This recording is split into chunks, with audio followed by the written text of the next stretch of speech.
पुली based question, ठीक है। पुली based question हमारे ये डायग्राम पे दिया हुआ है, एक पुली है, ठीक है, एक पुली है और पुली से दो मास, एक M1 हो गया और M2 ऐसा लटका हुआ है। अगर M1 क्या है, M1 या M2 is greater than M1, M2 is greater than M1, तो ये अगर इसका भार ज़्यादा है M2 का भार, तो ऑब्वियस सी बात है क्या, इधर जाएगा और ये कहाँ जाएगा, ऊपर जाएगा, ठीक है। तो ये एक क्या होना चाहिए, एक्सीलरेशन मान लो A से नीचे आता है तो यही उतनी एक्सीलरेशन से क्या होगा, ऊपर जाएगा।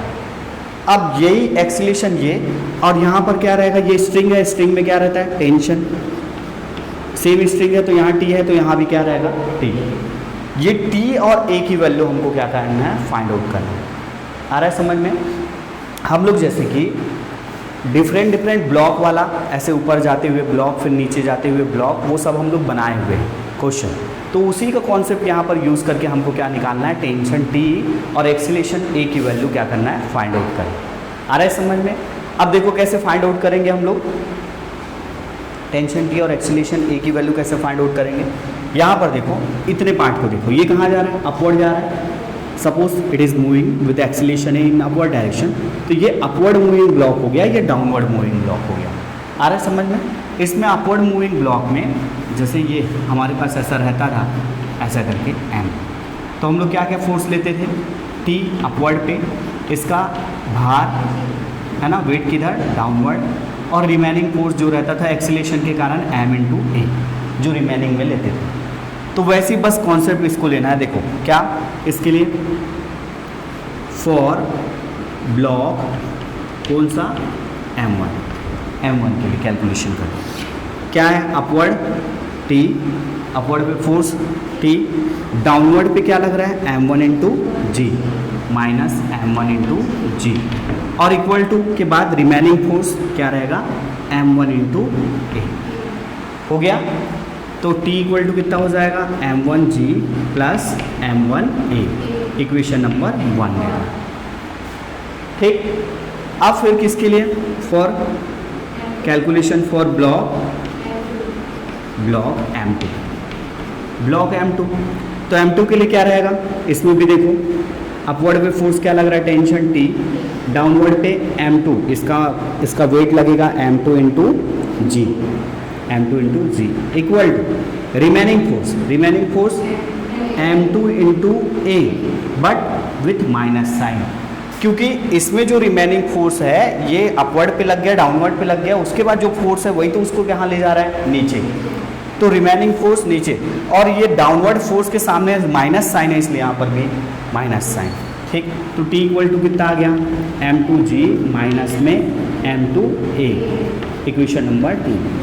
2 हो गया, दोनों T की वैल्यू है, दोनों को क्या करो, इक्वेट करो, दोनों को इक्वेट करो, क्या आएगा हमारे पास, फ्रॉम 1 and 2 क्या रहेगा हमारे पास, M1G plus M1A equal to M2G minus में M2A। A की वैल्यू फाइंड आउट करना है। A की वैल्यू निकालने के लिए क्या करो, A वाले को एक साइड लेके आओ, M1A plus M2A equal to कितना हो जाएगा, M2G माइनस में M1G। A कॉमन ले लो, M1 plus M2A equal to M2G minus M1G, ठीक है जी। यहाँ पर A इक्वल टू आ जाएगा, इस दोनों को कॉमन ले लो G, तो M2 माइनस M1 हो गया × G अपॉन कितना आ जाएगा, M1 प्लस M2, ठीक है। ये किसकी वैल्यू आ गई, A की वैल्यू। अब A की वैल्यू आ गई, A की वैल्यू को कोई भी सा इक्वेशन, चाहे ये 1 पे या फिर 2 पे, किसी भी रख दो, आपको क्या आ जाएगा, T की वैल्यू। इसको इक्वेशन नंबर 3 दे देते हैं। थर्ड, फ्रॉम इक्वेशन 1 and 3 क्या आएगा हमारे पास, 1 and 3 पे देख लो, इसमें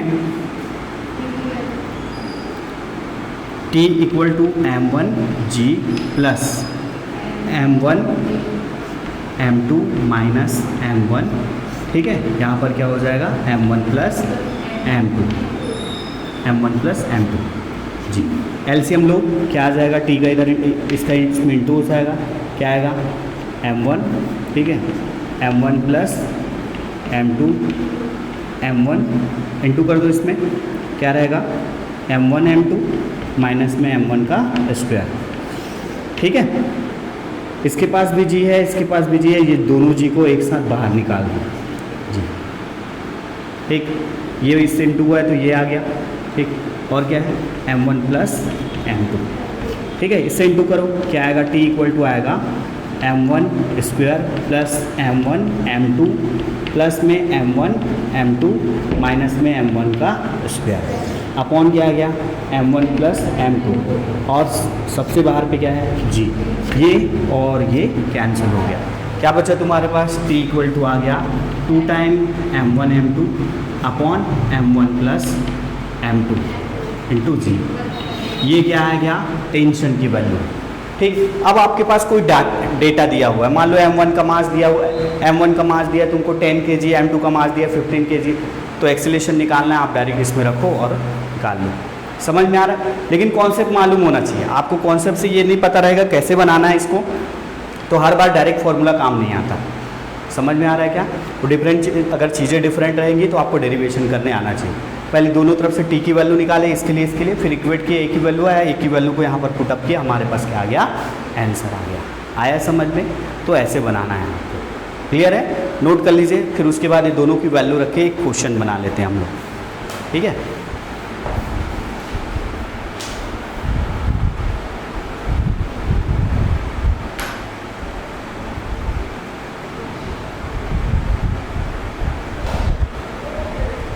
इसी के बेस पे सपोज एक क्वेश्चन है, देखो m1 की वैल्यू दी है कितना, 10 kg, और m2 इक्वल टू दिया है कितना, 20 kg। देन अपने को क्या डिटरमाइन करना है, a की वैल्यू, एक्सीलरेशन की वैल्यू और t की वैल्यू, ठीक।